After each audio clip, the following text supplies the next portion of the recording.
اسلام میں کمین کوئی نہیں ہے. یہ کمین کی اصطلاح 1857 کی جنگ آزادی کی ہے.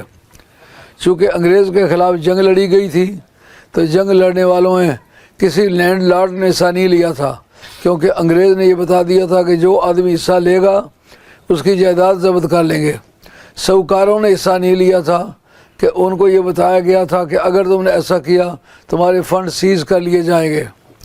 اب جو آدمی نائی تھا اس نے کہا میری نشانی جو ہے 2 روپے کی نہیں تو 3 روپے کی آ جاتی ہے، میرے اوزار زیادہ مہنگے نہیں ہیں، میں جس جگہ بھی جاؤں گا لوگوں نے سر منڈوانا ہے، میں نے مونڈنا ہے، میں بچوں کے لیے پیسے پیدا کر لوں گا. اسی طریقے سے درزی نے کہا میرا کیا لے لیں گے، میری مشین جو سلائی والی مشین 5 روپے کی اس وقت آتی تھی، میری مشین 5 روپے کی آتی ہے، ایک مرتبہ خرید لوں گا، لوگوں نے کپڑے پہننے ہیں، میں نے سینے ہیں، خام خواہ لوگ مجھے پیسے دیں گے تو میں پیسوں پر کپڑے سی لوں گا. اسی طریقے سے موچی نے کہا میرا کیا لے لیں گے، میں جوتے سیوں گا، اور ہر آدمی جوتا پہن کر چلتا ہے، جوتے سے چارہ نہیں ہے، تو میں میرے جتنے بھی اوزار ہیں وہ معمولی پیسوں کے آ جاتے ہیں، میں وہ خرید لوں گا. اور سید لوگوں نے بڑے دھماکے سے اس کے اندر شرکت کی تھی.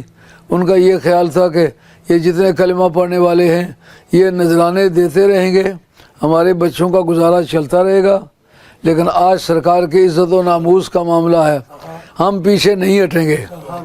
اب انگریز نے ان سے انتقام لیا، موچی سے، نائی سے، دھوبی سے، کہ ان کو کمین قرار دیا. ان کے نام صرف مکان کی رہائش کی زمین ہو سکتی تھی، کوئی قابل کاشت زمین نہیں ہو سکتی تھی. مولوی گھر سے مولوی بھرتی ہو کے جاتا، مولوی واپس ہو جاتا. چوڑے کا راشن جو تھا آرمی میں وہ سرکاری تھا، لیکن مولوی کا جو خوراک تھی سرکاری نہیں تھی. یہ کوارٹر ماسٹر سے دوستی ڈال کے چوری کا کھانا مہیا کر کے کھاتا تھا. اور چوڑے کا جو وردی تھی وہ سرکاری تھی. مولوی کو برانڈی کے لیے بازار سے، کباڑیوں کی دکان سے پرانی برانڈی لے کے کوارٹر ماسٹر کے پاس جا کے جمع کرانا پڑتی تھی. وہاں سے ایک نئی برانڈی مولوی صاحب لیتے تھے. اب جمعے کا دن ہے، چوری کی برانڈی پہنی ہوئی ہے، لوگوں کو وصیت نصیحت کر رہے. لوگ کہتے دیکھو کیسی بات کر رہا ہے، خود تو چوری کی روٹی کھاتا ہے اور چوری کے کپڑے پہنتا ہے اور مذہبی پیشوا بنا پھرتا ہے. اس وقت سے لے کے انگریز نے مولوی صاحب سے بھی انتقام لیا، لیکن دیوبندیوں سے انتقام نہیں لیا، کیونکہ انہوں نے حمایت کی تھی. اور یہ جتنے ہاتھ سے کام کر کے رزق حلال کما کے کھانے والے، نائی ہے، موچی ہے، دھوبی ہے، جلا ہے، یہ ہاتھ سے کام کر کے اپنے بچوں کا رزق مہیا کرتا ہے. القاسب و حبیب اللہ جو ہاتھ سے کما کے کھانے والا اللہ کا دوست ہے، ان کو کمینہ سمجھنا قرآن کی اس آیت کا انکار ہے.